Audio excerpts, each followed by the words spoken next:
I'm Santoine. I'm Antoine. And we the Connected Experience. Bro, what's the Connected Experience? It's the lifestyle. A lifestyle. Our lifestyle. How that lifestyle treating you? Bro, it got us here with one of the ones we've been trying to get for a long time, bro. If y'all heard the music on the intro, we usually don't do that, but y'all know who we got, bro. So, bro, what's your word of the episode? My word, man, is street. It's a noun. It's a public thoroughfare, usually paved in the village, town, or city, including a sidewalk or sidewalks. What about you? Mine is Lord, a person who has authority, control, or power over others, a master, a chief, or ruler. And when you put that together, what we got? We got Street Lord Rook right here sitting with us. What's going on, bro? What's going on, bro? What's going on, man? Welcome to the Connected Experience. Yeah, before we even get into this, man, it's a pleasure having you, bro. We've been fans of the music for a long time, bro. So that's why we started with the music, just so in case they forget, like, that's how we know who you are. Right, that's how we got acclimated with you. So when it come to, like, it's certain albums that stick out what I was doing when I went and got that, right? So we twins, of course, and we dibbled and dabbled in a lot of shit, but we was doing, like, construction at that time. Right, so I remember the day like it was nothing. We from Inkster, okay. So we our last project of the day. It was this is also the reason we don't do this no more. It was a drywall ceiling, and we had to hold that. We had to hold the shit up while my cousin was stapling and screwing it in, right? And then we was mad as fuck. That shit was heavy as hell. He was like, "What y'all about to do?" We say, "Man, we about to go to Justin's and get that motherfucking Street Lord album." That shit just came out. You feel what I'm saying? So that's what we did after we got paid that day. We went and bought that platinum masterpiece. You know what I'm saying? Album, man. You know what I'm saying? So, talk about growing up on the west side of Detroit, because your age range, so you grew up in the 80s and the 90s as a teenager and all of that. Yeah, for sure. So let's talk about growing up on the west side of Detroit. Man, it was dope. I had a dope experience growing up. I went to Lessiter, I went to Man, I went to Cody, I went to Cass. So you a Cass Tech alumni too? No, because I ain't graduated from Cass. I went to Cass like 9th grade, then I transferred to Cody. Okay. And, I ain't get kicked out of that. I had good grades when I went to Cass, but I just used to have to get up to catch the bus. Yeah. At like 5:45, and that just. And when I say too, I say that because we had so many Cass Tech alumni people who went to Cass that my daughter 11, and I told her she going to Cass. Oh, yeah. You feel what I'm saying? That's dope. No, I got a daughter graduated from Cass. Two of my kids' mothers graduated from Cass. So yeah, Cass is a big staple in the city. So Cass is dope. So when you growing up on what part of the west side you from? See, this is a worldwide show, so we gonna be saying certain stuff. I grew up on Plymouth and Evergreen. I'm from P-Rock. Okay, cool. That's where I'm from. That's my hood. But my hood everywhere, man. I've been all over, so I don't like to just be like, I'm from, like, granted I say I'm from Plymouth and I'm from P-Rock, but I'm from everywhere. Like, I rock on 7 mile, 8 mile, east to west. You know what I'm saying? Yeah.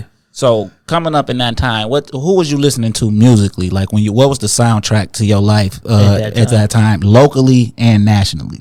Like who was you listening to that was from the D when you was? I grew up on. Yeah, man, who you might surprise y'all? Like, man, one of my favorite Detroit rap groups is Rap Mafia. They had the song Underworld. That was dope. They had a video. Yeah, they had a video. That's the video that got them in trouble. Yeah, so I fuck with Rap Mafia. I fuck with J to the D. Had the song Sack Chasers. You know what I'm saying?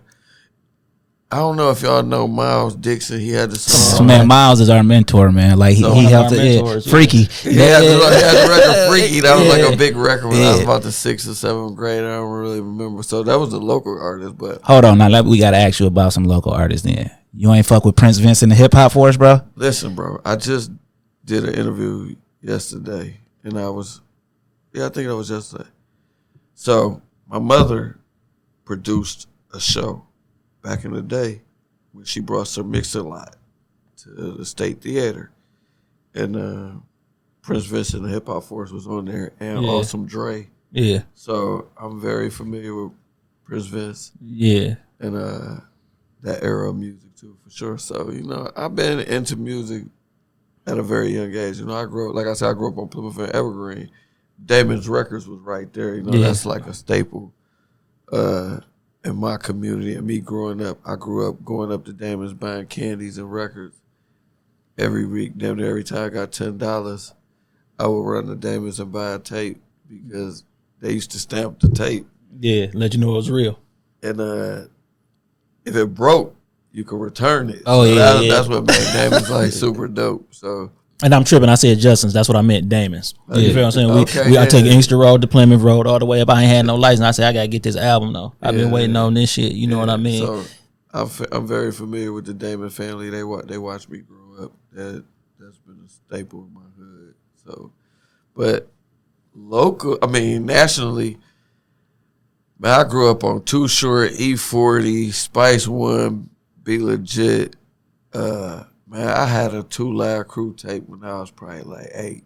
Whenever Hey We Want Some Pussy came out, I was listening to whatever was popping at the time. Like Run DMC, I had Run DMC records, Fat Boy records. So I always kind of been into music. Right. So you said your mom threw a show. Like, what was she was a concert promoter? Like, what was this her first time dabbling? Nope. Honestly, my mom was like a drug dealer who was just probably trying to figure it out. Like, my mom was a hustler. She sold drugs. Later on, she got to abusing drugs. She passed away. Okay, so my mom was really a dope lady. Like, we had a dope relationship. She helped me become the person I am today. Hats off to her. I think she did a phenomenal job, her and my grandma, based on what they had to work with and what they knew. Yeah. So, I'm proud of my mom. I would never change my situation or change how I grew up. Yeah. I take the good with the bad, even though I've been to prison and I've seen a lot. Like, I seen a lot of drug usage growing up. I seen a lot of drug selling and drug dealing. So, I wouldn't change my childhood for nothing. It's a part of me, but it doesn't define me, and it's helping me grow and teach my kids different and raise them a little better because I feel like I know a little more than my parents knew. And I feel like each generation should get better. Get better. At least, I think at least 1.5 times. Like, so, I'm putting my family and my kids in a position to be better than I was, and I think I've done a little better than my parents. So hopefully my kids are able to keep that trend going. Did you have siblings and stuff growing up? Yeah, I got siblings. I got a brother and a sister from my mom. My brother raps. A lot of people don't know he my brother, but he called himself Meech. He got songs and videos with Pezzo, Rio. He dope. He pretty dope. Oh, he still rap right now? He still rap right now. Yeah. It's called Meech. He got a song out with Rio. He's done records with pretty much everybody, but he's building his own brand where he called it Ain't Just Rap. Like, he does. So he's got songs with all of the Detroit artists. But the top. He's been standing on his own. And I got a little sister also by my mom. By my dad, I probably got 8 or 9 brothers. So it's cool. Yeah, there's a lot of I have families. relationships with some of them, not all of them, but some has passed away. Okay. So where do you fall in on the age range? So like your mother's kids, are you the oldest? I'm the oldest of my mother's kids. And then your dad, where do you fall in out of those 8 or 9 siblings? I'm the 5th one. Okay, so that's like a middle child over there. Yeah, I'm the middle child yeah, over that's there. a middle child over there. I'm the 5th kid. So like growing up, because we 40, you know what I'm saying? Yeah, so like I'm a little older than you guys. Right. So us growing up, like the Street Lords was it. Like, just to be honest, like that's dope. Nice. It was it. And rap, like we knew what was going on because Prince Vincent, the hip hop force, Prince Vincent, our godfather, bro. Okay, that's you know what I'm saying? So he like, live in the A now, don't he? Yeah. Him and my cousin, good friends, like they talk. Yeah, so like we would go around Prince Vincent, we'd be like the Street Lords, and he'd be like, man, I know these niggas, like, you know what I'm saying? Yeah. But it was dope to him to see the impact that y'all was having on other people. So like, when did you know that you was like about to be in the streets, like in the streets or no, the streets, like in the streets, in the streets, because you had to be in the streets before you could be a street boy. Shit, I probably started hustling. I was hustling out my grandma's living room. I was selling candy, and then as I got older, me and my mom was hustling together. Then I started hustling in Brightmoor. You know what I'm saying? I was selling weed, then I was selling crack. Yeah, and I started selling heroin. So I started hustling at a very young age. So you kind of already felt like this was my lifestyle because you mentioned your mom sold drugs. Did you already feel like, well, this is just what I'm gonna do? This is what I see. What the good and the bad that come with it. I can see. Or did you have dreams of being like anything else? Or it was like, man, honestly, I was like a great football player. I was a good football player, track athlete. I had scholarships, play ball. Like I was wide receiver. I played receiver in DB. Yep. Yeah. So I ran like 4.29, 40, 10.6 in the 100. I was a good athlete. Yeah, those are some great numbers. Yeah, yeah, like yeah. I mean, who did you have scholarships and stuff from? A lot of different people, man. Like we came in like number 2 at the state championship in track and field over at Cody. So shout out to all my guys who ran track with me. I've had a dope life, man. I've been truly blessed. Right. So the whole time you a star athlete or whatever, you hustling too? Like, so this Yeah. Like, I was hustling in, like, so, man, I was hustling drugs with my mom and my cousin. So, I mean, it sounds bad telling the story, but this is real. You know what I'm saying? So it's like, then my family ain't nobody really had no job. So then they're like, you about 16, you then got a sack. Like it was kind of normal. It's a tradition. This is what we do. Yeah, everybody hustled. Everybody was hustling. Everybody kind of did all right for themselves. So Yeah, that's what I knew. now playing football and being able to be on that level of track and football, when did you feel like those things started to fade and you was like, I'm going heavy with the streets? Like, you know, I can do that, but I'm doing this. Just being poor, like, granted, we wasn't poor, like, because we had more than a lot of people who live where we live, but I just always probably wanted more, like, Right.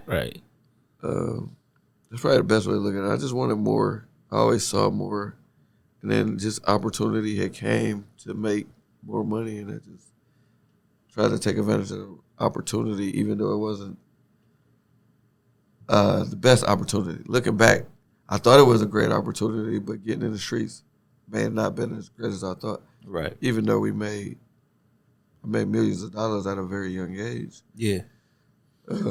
But I feel like I'm intelligent enough to make millions of dollars any kind of way. So it's like, Right. You know what I'm saying? Like, most people think the streets is the only way. Yeah. But I feel like I'm intelligent enough to make millions of dollars any kind of way. That was just the fastest at the time. Right. So you say you made millions of dollars at a young age. When you touched your first $1 million that you knew it was yours, what was your first thought? Like, that you knew was yours. Like, you know how you run through money all the time, but when you sat back, like, this is my million. Like, what was your... I think I got to get some more. Like, it wasn't like, oh, I got this money, I'm about to quit. Like, the streets is like, when you start off hustling, you be like, I want to get 1,000. Then it'll be like 5,000. Then it'll be like 10,000. If I just get 25,000, I'll be straight. Then it'll be like, oh, I need to get 50. Then it go to 100. I just get 250,000. It's gonna keep it. Just keep going. Like, the appetite for money just keeps growing. So I don't think anybody who started selling drugs was like, I'm gonna quit when I get to $1 million.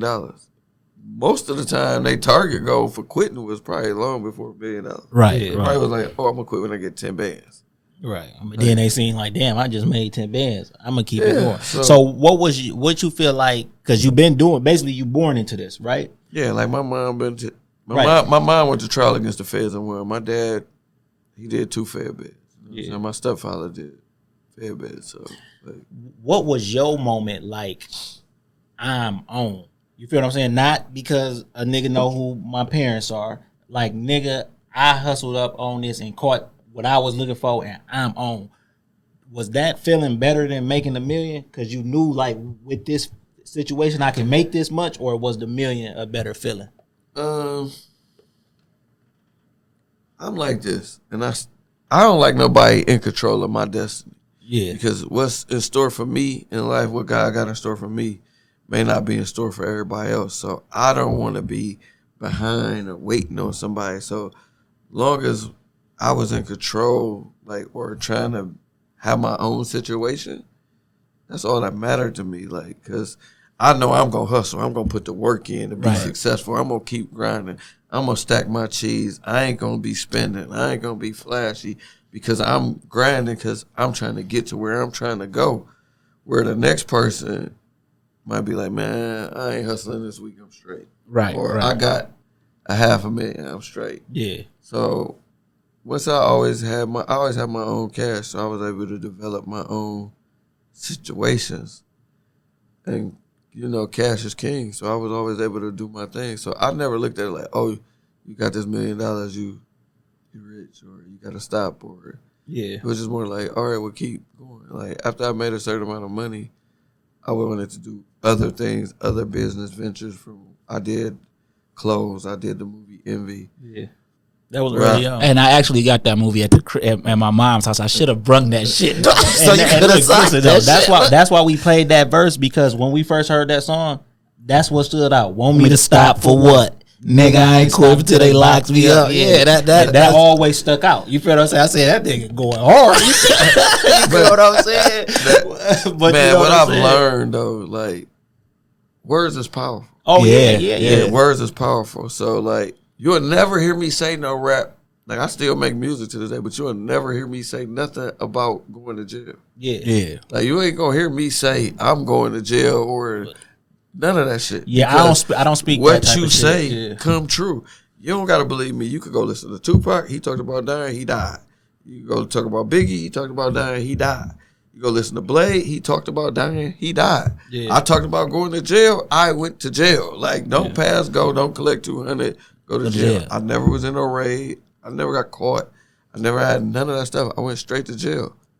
Man, what you say is powerful. You're gonna hear me talk about making billions, 30, 40, 50 million. Yeah. Because that's what I want to come. You know what I'm saying? The tongue is powerful. The energy you put out is powerful. That's why I be on all positive stuff. Like, negativity, man, I ain't really with that. Right. So you mentioned Envy. Like my brother said, we got that at the. I would love to see a copy of that. I haven't seen a copy of that. Bro, when I go to my mom's house this week, I got a pretty good idea of where it's at, bro. You can have it, bro. Like straight up. And what's crazy about that is another a guy that's on the West Coast, Big Court. He run with Master P and shit, right? I just talked about somebody was gonna put us together. My guy Big D the Mogul do a podcast. So we might be able to put you with Big Court too. I can make a call. So I also write, and I did an article about him on the website that I write for, and we was talking on the phone, and we was talking about the Murder Dog magazine, and he like, man, I was in the Murder Dog these couple years, I can't find them. I say, bro, well, guess what? I got every Murder Dog magazine from the last 10 to 12 years. I know I can find the articles. You got the article with Blade in that, boy? Where he got the furrow, you got that one? I got to go through them. We just had to go what through year? It kind of roughly. That might be 2005. Because he died in 2005. I know it came out when I was in the feds. Me and his brother was together. Like, that's my co-defendant. And, but like I talked to Silk. Like me and Silk, the Shocker, cool. So, So I'm we gonna see if he can find the Envy. I'm pretty sure that to you. I'm gonna make sure you get the Envy, because I know it's either one of three places. You know what I'm saying? Yeah. I'm gonna make sure you get that. And then I ain't made one dime off Envy, and I spent like $2 million on that movie. That's the first time though. People like we was really realizing like you could do your own shit. You feel what I'm saying? Like it's people in the city. Cause like I said, we from Inkster, but it's people right here doing their own shit. Like, you know, niggas in Texas, Slim Thug and them. What was that movie that we was fucking with hard? Dirty Third. The Dirty Third. Of course, Master P, Why I'm About It, kicked it off. But we was like, yo, like they still was so far away. It still seemed like somebody could be. You know what I'm saying? But okay, so let's get into the music. How was the Street Lords created as like when y'all decided to rap? Because like you mentioned, Blade. If people, this is a worldwide show, so Blade from the Mile. Wine from the East, you from P-Rock, you know what I'm saying? And then everybody else, Jesse from Joy Road. So y'all all come together, but how? How do y'all feel? All right, look, like my parents and Blade parents was friends and running together. My cousin Yacht and Blade older brother went to school together. Like we all kind of grew up close knit like family. Me, Blade, Yacht, Bill, we all grew up together, knew each other. Jesse was my cousin, Brick boy. So Jesse and Brick from the same hood. Blade knew Juan from the east side.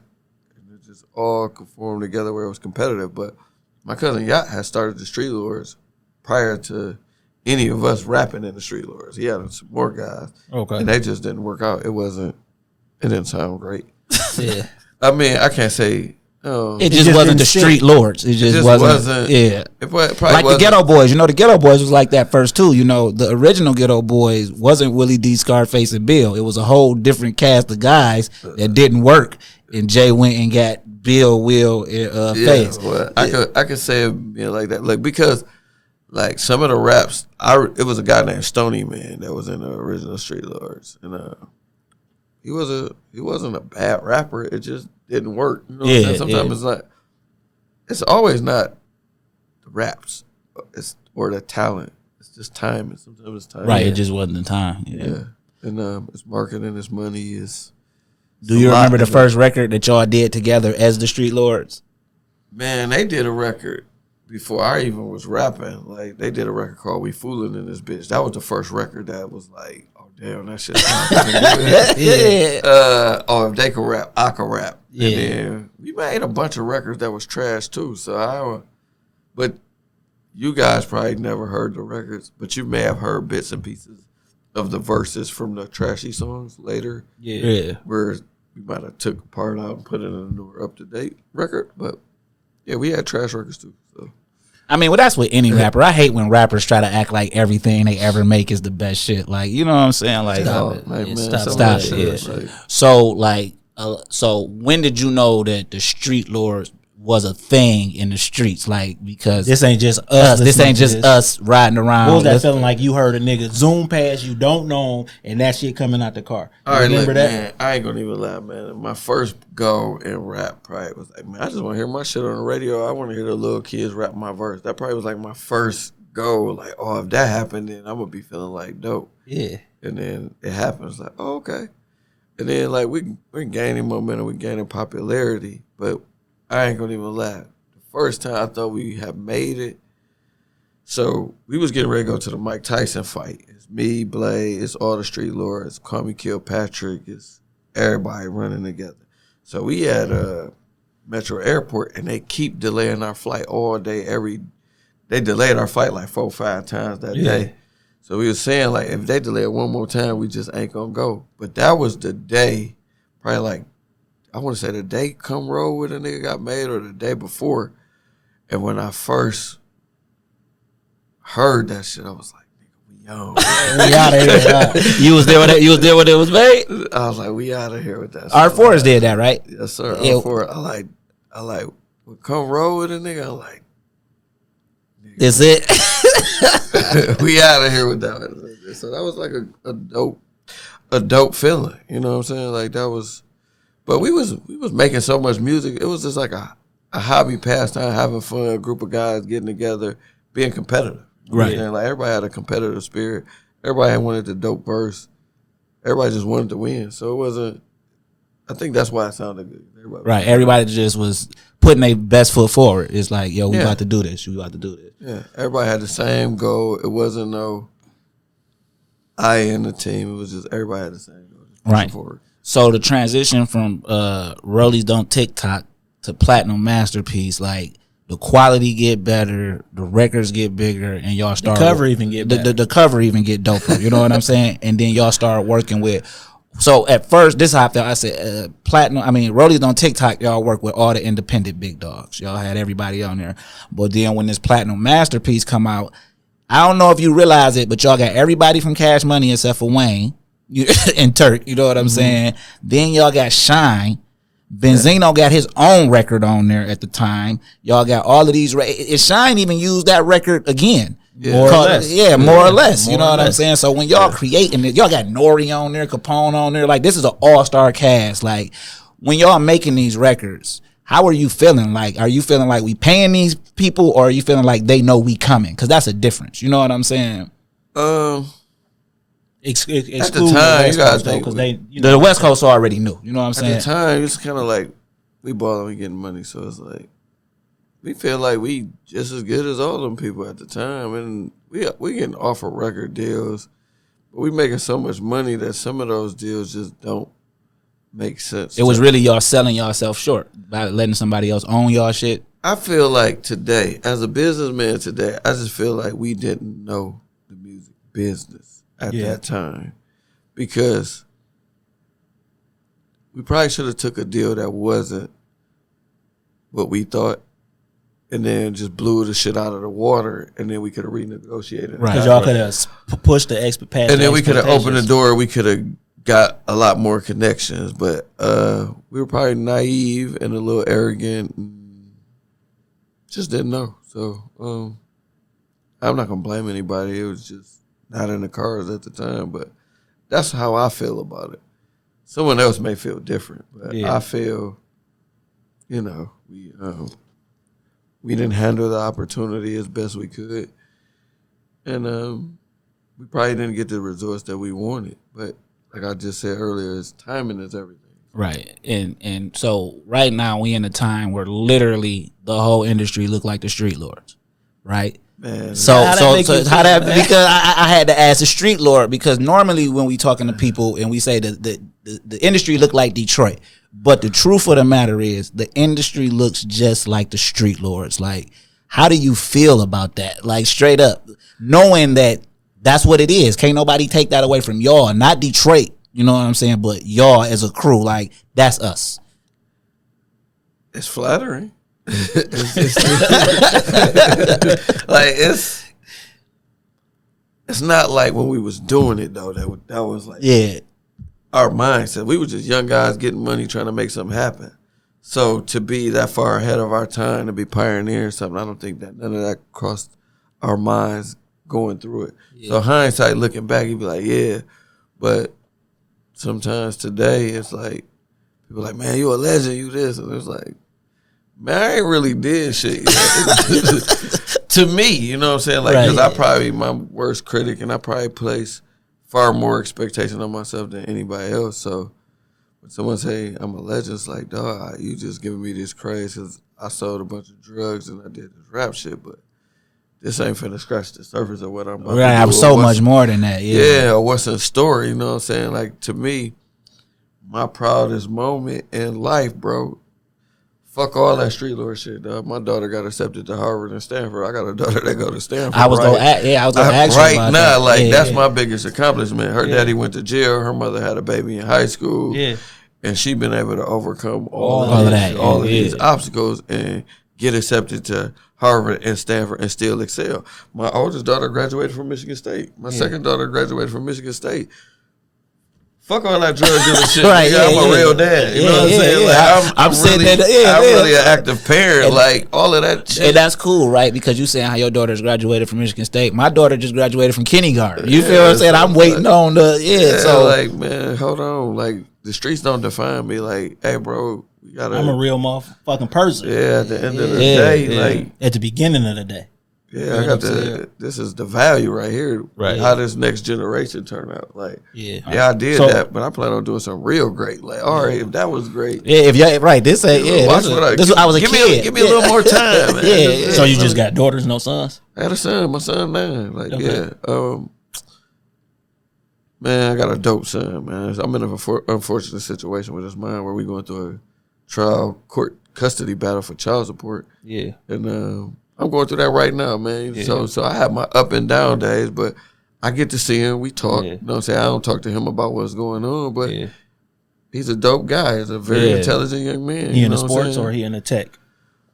A little bit of both, you know what I'm saying? He trying to figure it out. Like, I don't know if he's going to be an athlete. Sometimes he want to play basketball. Sometimes he want to play video games. You know, I think it's just different from when I grew up. Like, we was outside all day. All day. Yeah, I couldn't even imagine. He probably in the house 90% of the time, but you know.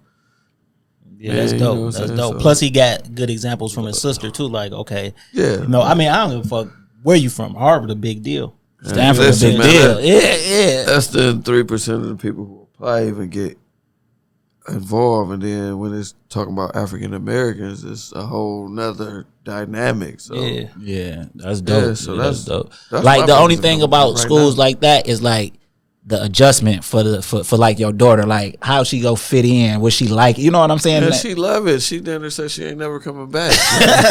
Right, and that's a good thing, because you know some kids will go and had a total opposite. They hate it. So before we get to all the movies and stuff, we do like, so this is a big life after felonies. And what we mean after that is we talk to guys who've been to prison or people who've been to prison, and we talk about their life after felonies. You know what I'm saying? After going to that. So we always ask one question, and we just, because the answers are always going to vary. What was your first night in prison when you knew that you were going to be in prison? Not like fighting the case, after sentencing, when you knew you was going to prison. I self-surrendered to Morgantown, you know, so. Oh, so you walked in there knowing I walked there going on, I was going to jail. When I got there, it was like, it was a guy there, they called him Chicken. I want to say he was from Baltimore. And he like, is you Rook or is you Bill? I was looking like, damn. What? I'm Rook. Like, how the fuck you know I was? He like, oh, everybody know you coming to jail today. Like, nigga, they gonna have a big party. It's gonna be big boy cook-ups. And you like, what? So when he take me to R&D, he take me to see one of my homeboys. He was calling my homeboy Double R. He like, yeah, man, I'm gonna take you to meet Double R. And I go see Double R, and I'm like, what the fuck is Double R? That's what I was thinking. But it was my man Big Perm. It was like, oh, that's Perm, nigga. Yeah. So jail, I mean, when I got to jail, I remember landing at my bunk.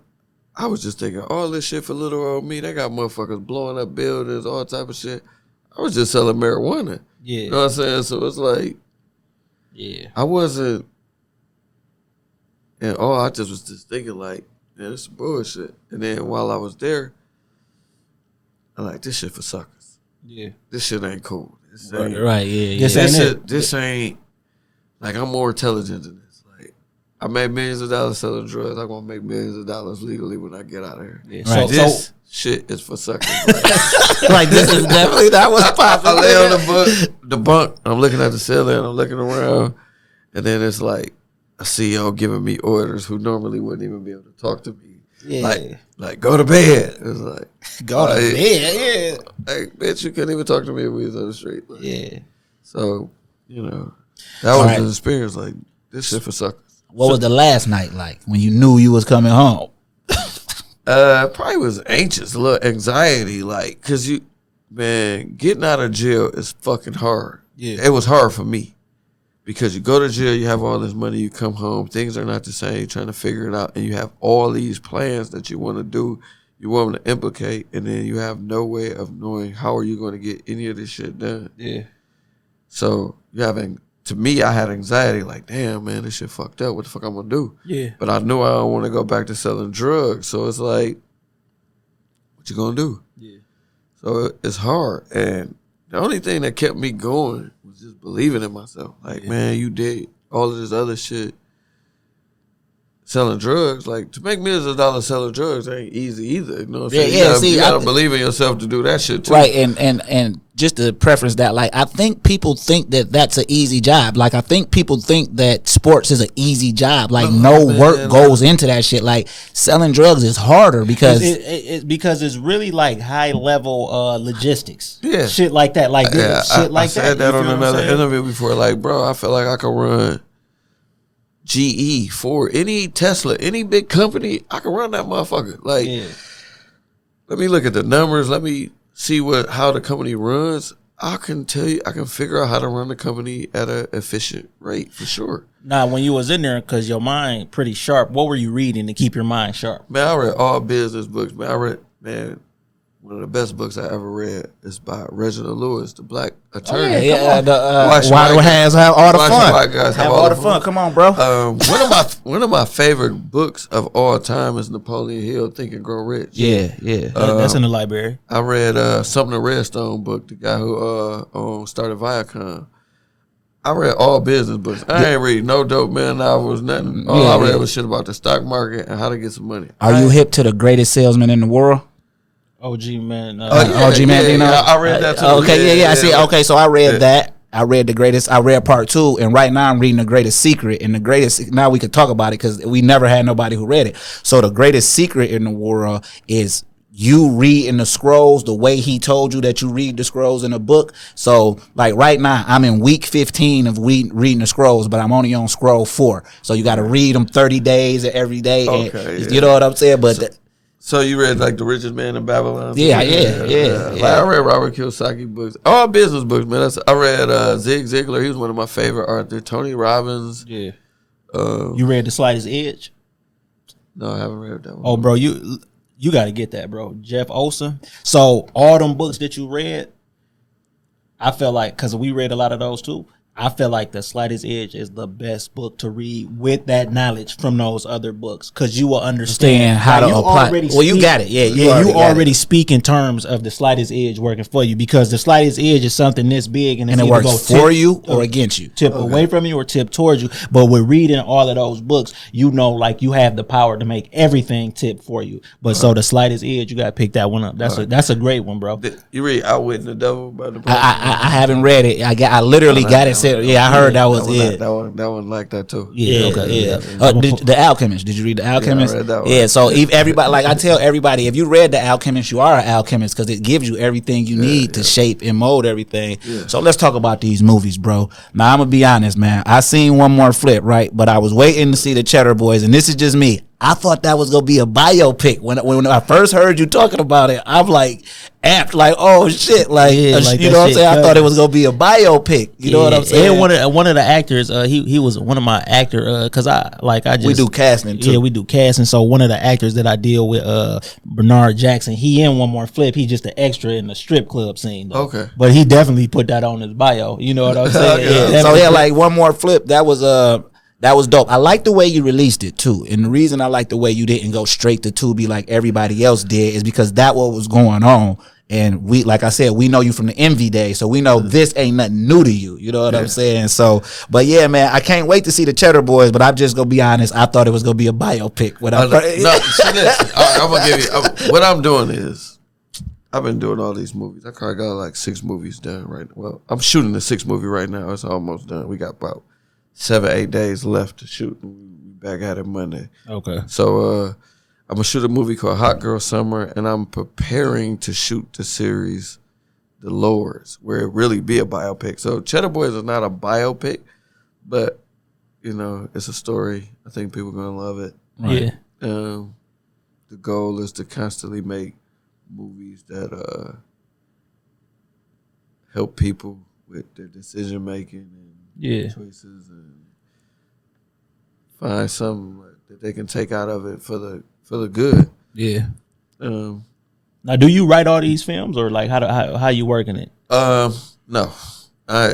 Cheddar Boy Films is not just me. It's me, Ronnie Kirk, and Jeff Brown. Ronnie Kirk's a writer. He's a director, producer, super dope guy. He's worked on Creed, worked on No Sudden Moves. He's wrote for Blackish. Dope all around individual. Okay. Jeff Brown, he shoots. He shot Empire. He shoots Power. Yeah. Dope cinematographer, dope writer, great person. So we're just trying to build something great.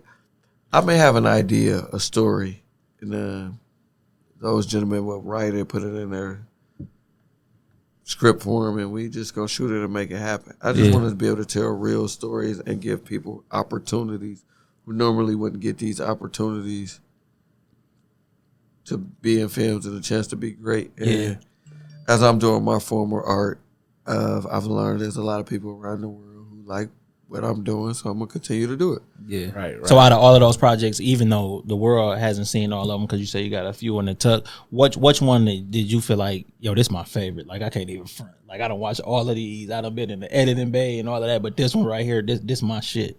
I don't have a favorite. I mean, or maybe I don't know. Maybe One More Flip may be my favorite because it was first. You know, it started. Yeah. This is what we're doing, what we're building, but they all have a part, and they're all a part of me.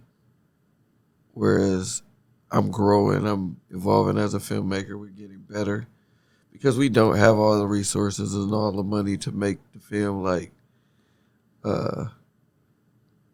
BMF or Power. But these are some high quality projects, though, bro. Like, don't get it twisted. Like, I'm looking at the quality of the project. First of all, he watched everything. Listen, when I watch all of it. Like, you know what I'm saying? Because I write books. I'm an award-winning best-selling author, but I write urban fantasy books, and I write children's books. we can work. We can bring some of that stuff to life, man. We're always looking for writers, for sure, bro. Like now, when he said cinematographers, we talking about animals. I'm talking about like urban fan. Like I wrote a book. It's called Animal Instinct: The Urban Jungle, right? And it's an urban fantasy, and it's based around rabbits in the underworld with a family who the mother and the father rabbit is murdered, and the sons take over the jungle, but they being groomed by all the mother and the father's homies to make sure they protect. Oh, it's dope. And then we turned that into an animated series. We'll send you the trailer. And then right now, though, I'm actually in the process of writing a book with a guy from Michigan City, Indiana. His name is Calvin Hawkins. His daughter was murdered in 2011, and it turned into a cold case, and the dad wouldn't give up. So he threw all these rallies, did some investigating. They end up arresting the guy who murdered his daughter. The guy ended up getting 50 years for the murder. So like I'm writing that right now. That's a dope story. I didn't want to shoot that into a movie. That's a true story though. No, it's a true story. Yeah. I'm saying we really could like once the book is done. Like that, listen, once the book is done, then because I told him like, yo, once this book done, bro, we go take this to people and see what they want to do with this. You know what I'm saying? Oh my God, man! As a parent, I don't know. That's off to that gentleman, man. Bro. That's what I'm saying. So like, I'm simultaneously writing it as he's telling me things about him and his daughter. So like I said, my daughter graduated from kindergarten yesterday, right? Just the other day, he was telling me about him remembering his daughter graduating from kindergarten. But he didn't know that my daughter was about to graduate. This is just me doing research for the book, and I'm getting all these memories. And as a father, man, like... Does he have other kids? Yeah, that's why he said he didn't kill the other guy. That, like he told me, he like, bro, I grabbed my straps, I went out there to find out what was going on, and my wife is like, what about your other two kids? You feel me? And then I told him like, dog, for a man, that's a struggle. Like that's ooh. And then what's about it is the guy was free for a long ass time. Yeah, the guy was free for a long, like, so the whole time it was a cold case. He's trying to hunt this guy down. He knew. They knew, man. It's some shit I can't say on the air because it'll give it away. But like when we done, I'm gonna tell you some shit that's gonna be in the book, man. This shit is heartbreaking. This any father. It's called Justice for Nikisha, A Father's Pain. That's the name of the book because the shit hurt. It hurt me writing it. Like I told my wife, like, yo, I know I'm gonna need some extra counseling sessions after this. Like I know I'm gonna need to decompress after this. So it's kind of like method acting for you. Yeah. So, but the story got to be out there because it's. But man, I'm definitely open to shooting that story, bro. Oh, for sure. Yeah, like once it's done, and because I told him like some people will have to read the book before it come out if we want to, you know what I'm saying. But once it's done, bro, I get it right to you, bro, and then you'll be able to see how I write. Because I said I want to write on some shows or some mini series or whatever, but I want that shit to be true. I don't want to, you know what I'm saying? I got that shit ain't that right? Yeah, that's what I'm saying. I want to be. I don't want to. Gotta be real. Yeah, like I want to sit. Talk to you and you be like, now write that for this miniseries. And then I'll be like, all right, now I got to go ahead because shit be real, but it don't be interesting.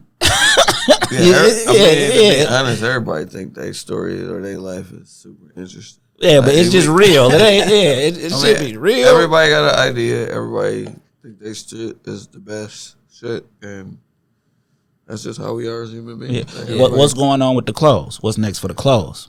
Clothes. You can buy clothes online right now at cheddarboys.com. But I'm really gonna ramp it up this fall. You know, so I did a test market and we did great. Like, did you put the films in any of the film festivals and all of that? Oh, straight independent. We just doing that. All right, look, man. I got some stuff where I'm working on. Where like I got my own app. Like Netflix. So. Yeah, this the home of exclusives. We have you drop the home of exclusives. It's in review. Apple just told me I'm in review, so you'll be probably able to download it on your own TV. Dope. We released a game, a puzzle game based on the animated series. It's on Apple. You know what I'm saying? Yeah, congratulations. Thanks, man. Yeah. So we got one more flip that they can view now. By the time this come out, the Cheddar Boys, because y'all having a big event for the Cheddar Boys. Yeah, we got the Cheddar Boys premiere June 24th at the Bel Air Cinema. We got an after party at Minnie's. I look to have a great event, man. Yeah. Do something constructive for the city, get everybody come out, everybody enjoy one another, and have a great time. Okay, yeah, that's dope. That's what it's all about, just having a good time. And people enjoy the work that we work so hard to put together. Yeah. Okay, so it's just y'all put that work in. You feel what I'm saying? Time go by. Now Detroit is on fire with the music. We are the number one market right now for music. And that's all y'all wanted, right? How it feel, bro? How it feel, man? It's like, I mean, I think it's dope to see like 4-2 Dub, Babyface Ray, Sada Baby, Peasy, Vezzo, Payroll, GT. To see all these guys doing their thing and they've got an opportunity to make money to create for their families where they don't got to do no wrong and don't break no law.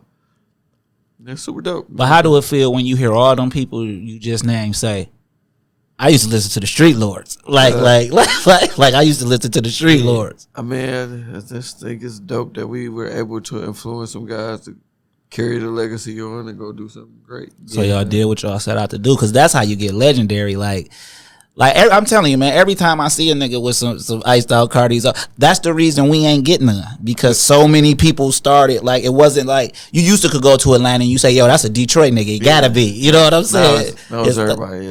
Yeah, we had, we had Esham on too. Like, Esham only got 5 interviews out there. We one of them, right? Esham dope, man. I always thought I could see that. Early rap, who I grew up on, Esham would be one of my favorite rappers. Like, I grew up on Esham, Boomin, and I'm putting Dead Flowers up against any nigga album to this day. Dead Flowers. Fit You Better.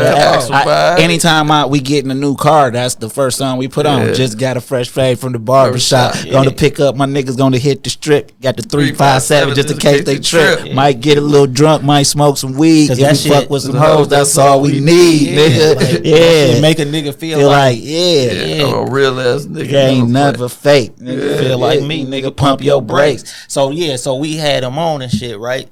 So we like, Esham, you got to give us a story, nigga. You done been around everybody, nigga. You know what story he gave us? What he say? A Street Lord story when he was in the studio with y'all, nigga, when Baby recorded his verse, nigga. You that's the story he gave us. That's the story Esham gave us, nigga. You feel what I'm saying? He gave us 2. He gave us that one, and he gave us the time he met Pac at the one of them conferences. But he gave us. We'll send you the Esham episode too, bro. We send you the Esham episode. We'll make sure you get he gave us that one, too, and it's bro. like when we started this shit, man. It was 2017, and we said, man, who the fuck we want to talk to, man? We said, yo, if we can't talk to Esham, we want to talk to Esham, man. We did probably like 10 shows, man, and we reached out to that nigga and said, hey, man, you got a new record coming, man, come be on the show. His manager was like, yeah, he coming.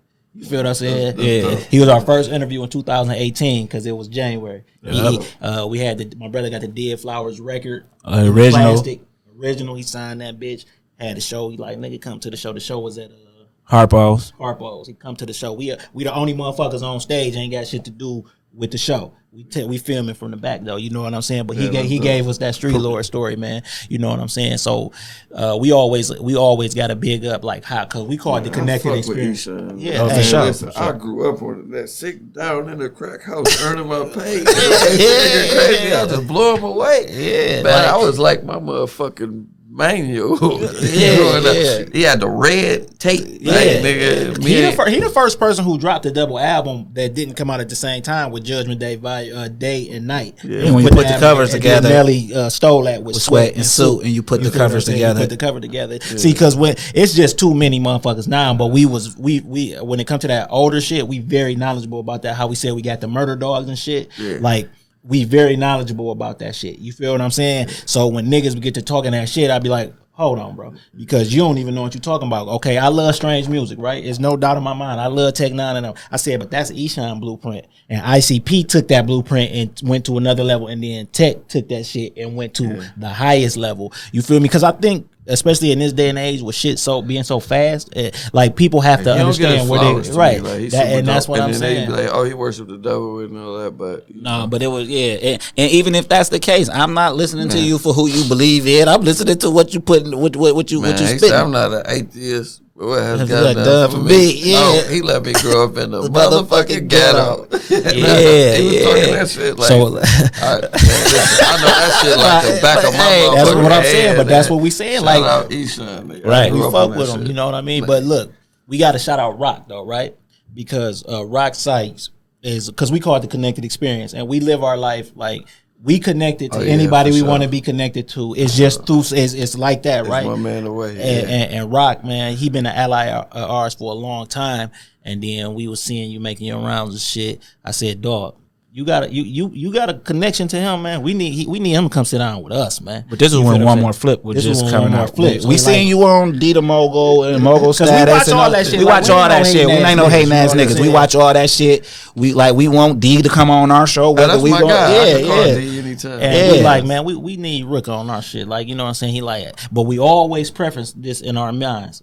Everybody we want to talk to, we will. When the time is right. Oh, You yeah, feel what I'm for saying? sure, for The sure. Cheddar Boy film coming out. The time is right. So we appreciate you for coming, Thank you, bro. bro. You know what I'm Big- saying? We it mean a lot appreciate to you, us, man. like, You feel Whenever, what I'm man. saying? So I love you. I'm gonna make sure y'all have my number. So just call me direct. And You know what I'm saying? anybody that you want to come on the show. So like you shooting all these movies, bro. We had the whole cast on to each movie, and if one nigga in 3 different movies, we have him back 3 different times. Like that's what we do here. Like you know what I'm for saying? sure, for sure. Like I said, I write for a website. I send you some copies of the article, some articles, get you on there, bro. Like that. Our contribute, what we can contribute to certain people, like. It's what they need. It ain't, you know what I'm saying. The shit that we do with ease is like the shit you do with ease. It be with somebody. You could put up the money for all these movies. Now you need the actors and shit, and that's what they problem be to be in the movies. Well, I'm shooting movies. Give me the actors. So I'm writing articles. Give me the content. You know what I'm saying? Yeah, because it's always, man, how I view this stuff. Because I've seen One More Flip go viral a few times, and it's like a random lady, I want to say in North Carolina or South Carolina, she just posts on Facebook like, man, this is a must-see movie. Yeah. And then she wake up and the next That shit day, go crazy. Yeah. that shit got like 10,000 motherfucking shares. Right. And Yeah. then a couple days later, that shit got 20,000 shares. Right, It's right. like the power of people, the power of sharing good stories and information. You never know where it can go. There's a lady on TikTok. Shout out to, I don't know the lady from A Can of Paint. Hey, Key. She got a movie. A shout out got like 500,000 TikTok views. So it's like, Yeah. Right, like the word spreading, but we definitely go continue to spread that. So tell people where they can find you at, where they can tap in with you the social networks and everything. you can tap in with me on Facebook. It's Street Lord Rook. On Instagram, it's Street Lord Rook. On Twitter, it's The Real Street Lord 1. On TikTok, I think it's Street Lord Rook. But I damn near answer everybody. Really, when I damn near be on probably the most is Instagram. Yeah, Instagram. If somebody hit me up, man, it's my phone in my hand, so it don't take me nothing to respond. Okay. That's all I love. Okay. And if they want to get at you, where they can get at you at, bro? Instagram and Twitter, man, at TCE Pod. Instagram and Twitter at TCE Pod. What about you? If they want to buy that book you was talking about, 1sljackson.com, 1sljackson.com. I ain't on no social, so the only way to get with me is you got to know somebody who know me that could put you in contact with me. You know what I'm Okay. saying? well, I'm on social for both of us. That's like they think it's both. They think it's both of us anyway, man. I'm Santoine. I'm Antoine. I want for my brother what I want for myself.